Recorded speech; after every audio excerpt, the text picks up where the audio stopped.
আজকে আপনারা জুলাই ঘোষণাপত্রের যে অনুষ্ঠান সেখানে আপনারা গিয়েছিলেন এবং কিছুক্ষণ আগে জাতির উদ্দেশ্যে প্রধান উপদেষ্টা ভাষণ দিয়েছেন।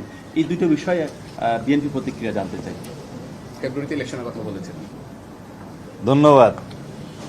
আজকে 5ই আগস্ট 2025, এক বছর আগে এই দিনেই আমরা ফ্যাসিস্ট মুক্ত হয়েছিলাম।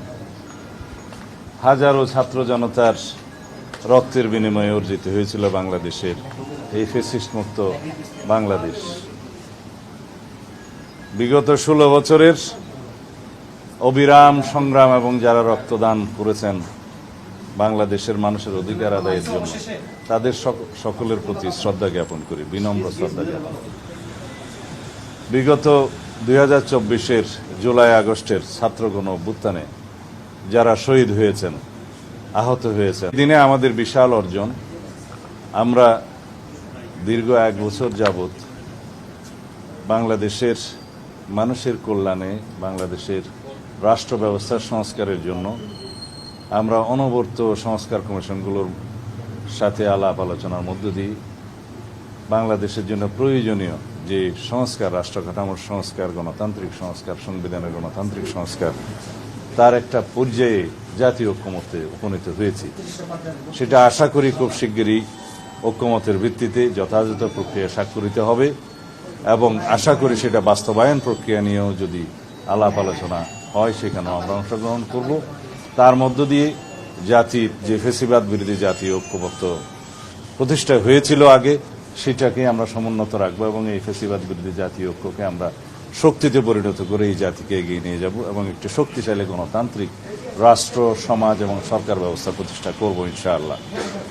আজকে মাননীয় প্রধান উপদেষ্টা 2টি গুরুত্বপূর্ণ ঘোষণা দিয়েছেন। একটি জুলাই ঘোষণাপত্র, আর একটি জাতির উদ্দেশ্যে ভাষণের মধ্য দিয়ে তিনি নির্বাচনের ঘোষণা দিয়েছেন। আমরা দুটোকেই স্বাগত জানাই। জুলাই ঘোষণাপত্রের যে সমস্ত ঘোষণা, তাকে রাষ্ট্রীয়ভাবে এবং সাংবিধানিকভাবে স্বীকৃতি দেওয়ার জন্য আমরা প্রতিশ্রুতিবদ্ধ এবং যথাযোগ্য জায়গায় সংবিধানে সেটা স্থাপন করা হবে, সেই প্রতিশ্রুতি আমরা আগেও দিয়েছিলাম। এবং জুলাইয়ের যোদ্ধাদের, জুলাই শহীদদের, ছাত্রগণ অভ্যুত্থানের যারা শহীদ হয়েছেন তাদেরকে জাতীয় বীরের মর্যাদা দেওয়াটা সমুচিত হয়েছে, সেটা আমাদের প্রাণের দাবি এবং রাষ্ট্রীয়ভাবে সহযোগিতার প্রতিশ্রুতি তিনি যেমন দিয়েছেন, সারা জাতি দিয়েছে, আমরাও দিচ্ছি। আগামী দিনে আমাদের নির্বাচনে মানুষের ভোটাধিকার প্রয়োগের জন্য যে পরিবেশ সৃষ্টির জন্য মাননীয় প্রধান উপদেষ্টা যে সমস্ত পরামর্শ দিয়েছেন, সেটা অবশ্যই প্রণিধানযোগ্য। তিনি ঘোষণা দিয়েছেন নির্বাচন কমিশনের কাছে তিনি চিঠি পাঠাবেন আগামী 2026-এর ফেব্রুয়ারির প্রথমার্ধে, রমজান শুরু হওয়ার আগে নির্বাচন অনুষ্ঠানের জন্য নির্বাচন কমিশন যথাযথ ব্যবস্থা নেবেন।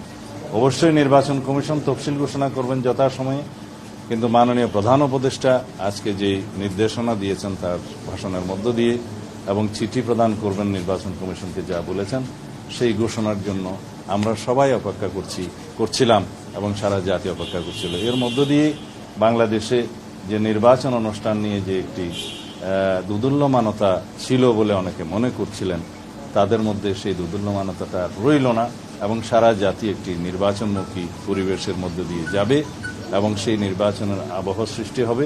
আগামী দিনের নির্বাচন ইনশাআল্লাহ সুষ্ঠু, নিরপেক্ষ, অবাধ এবং বিশ্বের মধ্যে সবচাইতে প্রশংসিত একটি নির্বাচন অনুষ্ঠান হবে বলে আমরা আশা করি এবং সেই লক্ষ্যে সমগ্র জাতিকে এবং সমস্ত জনগণকে প্রস্তুতি নেওয়ার জন্য আমরা আমাদের পক্ষ থেকে আহ্বান জানাচ্ছি। ধন্যবাদ।